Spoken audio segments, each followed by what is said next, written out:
आपको PayPal mafia के बारे में पता है? जब ईबे ने पेपैल को खरीद लिया तो कुछ लोग जो पेपैल में अलग अलग पोजीशंस पे थे वो पेपैल से बाहर हो गए, लेकिन आपस में कनेक्टेड रहे। पेपैल छोड़ने के बाद इन सब ने अलग अलग कंपनीज बनाई। ये कुछ लोगों के ग्रुप में से थे इलॉन मस्क, जिन्होंने स्पेसएक्स, टेस्ला बनाया, रीड ऑफमैन, जिन्होंने लिंक्डइन बनाया, यूट्यूब, सेक्वाया कैपिटल और दुनिया की कई बड़ी कंपनीज इसी ग्रुप ने बनाई। जैसे हर माफिया का डॉन होता है, पेपैल माफिया के डॉन हैं पीटर थियल, जो पेपैल में सीईओ थे और लीड कर रहे थे। रितेश अग्रवाल 2012 में 19 की एज में जब बिजनेस बिल्ड करने की कोशिश कर रहे थे तो उनको पीटर थियल की मेंटरशिप के बारे में पता चला। जब रितेश पीटर थियल से मिले तो पीटर की एडवाइसेस ने उनकी थिंकिंग और जिंदगी बदल दी। एक बिलियनियर से जब 19 साल का लड़का मिला तो अराइवल स्टेज बदल गया ओयो में। बिजनेस एक्सपैंड हुआ और ओडिशा का मिडिल क्लास का लड़का खुद को बिलियनियर बना पाया। पीयूष बंसल यूएस में माइक्रोसॉफ्ट में जॉब कर रहे थे तो एक दिन उनको मौका मिला बिल गेट्स को मिलने का, और वो उस मीटिंग को अपनी लाइफ का टर्निंग पॉइंट मानते हैं। इस दुनिया में सिर्फ 3000 बिलियनियर्स हैं, मतलब 30 लाख में सिर्फ एक। मैंने और मेरी टीम ने लास्ट 22 दिन में कई बिलियनियर्स के इंटरव्यूज देखे, पॉडकास्ट सुने, बायोग्राफीज पढ़ी, बुक्स पढ़ी और 9 ऐसे पॉइंट सीखे जो आपकी प्रोडक्टिविटी को 10x बूस्ट कर सकते हैं। पर एक इंपॉर्टेंट बात कि मैं ये नहीं कहूंगा कि आप आंखें बंद करके इन सारी स्ट्रेटेजीज को फॉलो करो। आपको वो करना चाहिए जो आपके लिए बेस्ट है। लेकिन ये वीडियो का पर्पस है कि हमें पता हो कि ये लोग क्या करते हैं, इनसे क्या सीख सकते हैं, बिकॉज हमें नहीं पता कौन सा एक पॉइंट रितेश और पीयूष की तरह हमारी लाइफ का टर्निंग पॉइंट बन जाए। पहला पॉइंट वो है जो पीटर थियल ने रितेश को बताया था, अटेंटिव यस। अगर आपके गोल का साइज बड़ा नहीं होगा तो आप छोटी छोटी डिस्ट्रैक्शंस में फंसे रहोगे। आपको समझ नहीं आएगा कि किस चीज को हां कहनी है और किस चीज को ना। जब आप एक बड़े गोल को हां बोलते हो तो आपको क्लियर हो जाता है कि कौन सी चीजें आपके लिए ठीक नहीं है। फिर चाहे मां ने कहा कि बेटा बिना डिग्री के शादी नहीं होगी, कि रितेश को पता था मैंने किस गोल के लिए हां बोला हुआ है। जब हमें पता होता है ना कि हमारी लाइफ का यस क्या है, तो डिस्ट्रैक्शंस, दूसरे लोगों की बातें या फिर शॉर्टकट्स हमें कंफ्यूज नहीं करते, हम फोकस्ड रहते हैं। नायका की फाउंडर फाल्गुनी नायर ने एक इंटरव्यू में कहा था कि लाइफ में 4 से 5 प्रायोरिटीज रखो और उनके ऊपर पूरी जान लगा दो। Second point, reflection. Anand Mahindra ने एक बार ट्वीट किया था कि वो रोज शेव करते हुए खुद से बात करते हैं। ट्विटर के फाउंडर जैक डॉर्सी 14 साल की एज से हर रोज जर्नलिंग कर रहे हैं, मतलब रात को सोने से पहले वो अपने नोट्स में लिखते हैं कि उन्होंने आज क्या सीखा, क्या समझा। जर्नलिंग आप भी कर सकते हो, ये सारी एप्स में से कोई भी आप यूज कर सकते हो, लिस्ट आपके सामने है।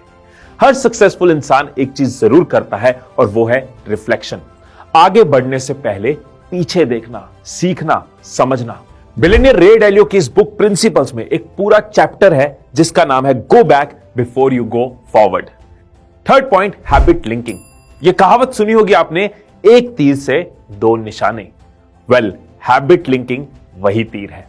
फैक्ट यह है कि आपको उतने बजे उठना चाहिए जो आपकी बॉडी को बेस्ट सूट करता है। आपको किसी का रूटीन कॉपी नहीं करना। पर जब भी मैंने ये रिसर्च करी है, सामने यही आया कि मैक्सिमम बिलियनियर्स एंड सक्सेसफुल लोग सुबह जल्दी उठते हैं। आयुर्वेद भी यही कहता है एंड हर धर्म भी यही कहता है। मार्क क्यूबन 6:30 बजे, मुकेश अंबानी 5:30, इलॉन मस्क 7 बजे, शिव नादर 4 बजे, एप्पल के सीईओ टिम कुक 3:45। हमारे ब्रेन की केमिस्ट्री ऐसी है कि सुबह का टाइम जो होता है ना, वो उसमें हम पूरी तरह से अलर्ट होते हैं, पूरी तरह से फोकस्ड होते हैं, ब्रेन सबसे ज्यादा फ्रेश होता है। और हमने ये भी देखा है कि मैक्सिमम बिलियनियर्स का रूटीन फिक्स्ड होता है। वॉरेन बफेट रात को 10 बजे बेड पे आते हैं, 30 मिनट रीडिंग करते हैं और 10:45 सो जाते हैं। इसी तरह से मुकेश अंबानी, उनका सुबह उठने का, जिम जाने का, खाने का, ये सब टाइम फिक्स्ड है। अब ये रूटीन कैसे बनते हैं? रूटीन बनते हैं हैबिट लिंकिंग से। हैबिट लिंकिंग मतलब अपनी नई हैबिट डालना ना मुश्किल होता है, लेकिन एग्जिस्टिंग हैबिट्स के साथ नई हैबिट को लिंक करना आसान होता है। फॉर एग्जाम्पल, लंच खत्म करने के बाद मेडिटेट करूंगा, रात को बेड पे आने के बाद 5 मिनट के लिए बुक रीडिंग शुरू करूंगा, ब्रश करने के बाद और शावर से पहले 15 मिनट एक्सरसाइज करूंगा। Fourth point, defined objectives. किसी भी सक्सेसफुल इंसान को रात को नींद में उठा के भी पूछ लो कि भाई साहब लाइफ में नेक्स्ट गोल क्या है, क्या प्लान है, उनके पास हमेशा आंसर्स होंगे। बिजनेस में ये गोल है, फाइनेंशियली ये प्लान है, सोसाइटी के लिए ये करना चाहता हूं, फैमिली के लिए ये प्लान है।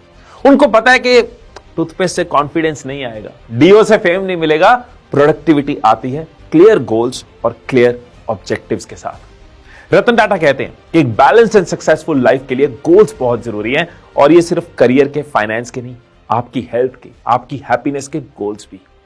साइमन सिनेक अपनी इस famous book start with why में गोल्डन सर्कल की बात करते हैं। उनकी रिसर्च कहती है कि लोग जनरली ना ये सोचते हैं कि लाइफ में क्या करना है, कैसे करना है, लेकिन स्टीव जॉब्स और कई बिलियनियर्स की एग्जांपल उन्होंने इस बुक में दी और बताया कि जो एक्स्ट्रा ऑर्डिनरी लीडर्स होते हैं वो पहले सोचते हैं कि क्यों करना है, फिर सोचते हैं क्या करना है, देन कैसे करना है, और इस वाई की वजह से वो मोटिवेटेड रहते हैं और हर चैलेंज को बीट कर पाते हैं। Fifth point, productive commuting. आपको पता है कि वर्ल्ड बैंक की एक रिपोर्ट में यह सामने आया कि अकेले दिल्ली और मुंबई में ऑन एन एवरेज लोग हर दिन 1.5 घंटे का सफर करते हैं, जो सीधा इंपैक्ट करता है नेशनल जीडीपी। अब ट्रैफिक तो आपके कंट्रोल में नहीं है, मगर जो आपके कंट्रोल में है वो है इस ट्रैवलिंग टाइम में आप अपने टाइम को कैसे यूटिलाइज कर रहे हो। सत्या नडेला, सुंदर पिचाई, इलॉन मस्क, दुनिया भर के सक्सेसफुल लोग अपने ट्रैवलिंग टाइम को कभी नहीं गवाते। तो आप भी जब कम्यूट करते हो ना, तो देखो इस टाइम को कैसे यूटिलाइज कर सकते हो। बुक्स पढ़ सकते हो, पॉडकास्ट सुन सकते हो, अपने थॉट्स रिकॉर्ड कर सकते हो, अपने टास्क प्लान कर सकते हो, अपने साथ बात कर सकते हो, यार सेल्फ रिफ्लेक्ट कर सकते हो। Sixth point, time scripting. लोग कहते हैं टाइम इज मनी, मैं कहता हूं टाइम इज नॉट मनी। पैसा चला गया वापस आ जाएगा, टाइम चला गया कहां वापस आएगा। एक स्किल है जिसे सिलेक्टेड लोग नहीं बल्कि दुनिया भर का हर सक्सेसफुल इंसान, चाहे मिलियनियर हो चाहे बिलियनियर हो, उनकी एक बहुत इंपॉर्टेंट हैबिट है जिसकी वजह से वो बिजनेस बिल्ड कर पा रहे हैं, अपनी हेल्थ को भी मेंटेन कर पा रहे हैं, अपनी फैमिली को भी टाइम दे पाते हैं और अपनी मेंटल हेल्थ को भी ठीक रख पाते हैं। ये सब कुछ कर पाते हैं वो टाइम स्क्रिप्टिंग की वजह से, जिसको टाइम ब्लॉकिंग भी कहते हैं। टाइम स्क्रिप्टिंग सिंपली अपने अगले दिन के टाइम की प्लानिंग है कि कल क्या काम करना है, कौन से टाइम पे करना है, कितनी देर करना है, उस टाइम को कैलेंडर में ब्लॉक करना। 2 टिप्स है जो इलॉन मस्क फॉलो करते हैं। पहला है डीप वर्क। इलॉन मस्क कहते हैं focus on signal over noise, मतलब अपने सबसे इंपॉर्टेंट काम के लिए डीप वर्क स्लॉट बनाना, एक ऐसा टाइम जिसमें आप डिस्ट्रैक्शंस को जीरो कर देते हो। मैं अपनी एग्जांपल देता हूं, मैं हर रोज मिनिमम 4 घंटे रिसर्च और कंटेंट क्रिएशन में बिताता हूं। ये टाइम मेरा फोन साइलेंट होता है, मेरी टीम को पता होता है कि ये एचएम की फोकस जोन है, मतलब मैं गायब होता हूं। इलॉन मस्क की दूसरी टिप है असिंक्रोनस कम्युनिकेशन। जब फोन आया उठा लिया, जब मैसेज आया रिप्लाई कर दिया, ऐसे कुछ बड़ा कर पाएंगे। इलॉन का मानना है कि whenever possible I try to communicate asynchronously, मतलब वो कम्युनिकेशन जो आप अपने हिसाब से करते हो, वो एक टाइम स्लॉट निकालते हैं और एक साथ अपने हिसाब से अपनी ईमेल्स को, मैसेजेस को रिप्लाई करते हैं, कॉल बैक करते हैं। मैं अपने एक्सपीरियंस से कह रहा हूं कि चाहे आप स्टूडेंट हो, एंटरप्रेन्योर हो या प्रोफेशनल हो, ये एक आदत डालो, आप अपने अगले दिन की टाइम स्क्रिप्टिंग करके चलो।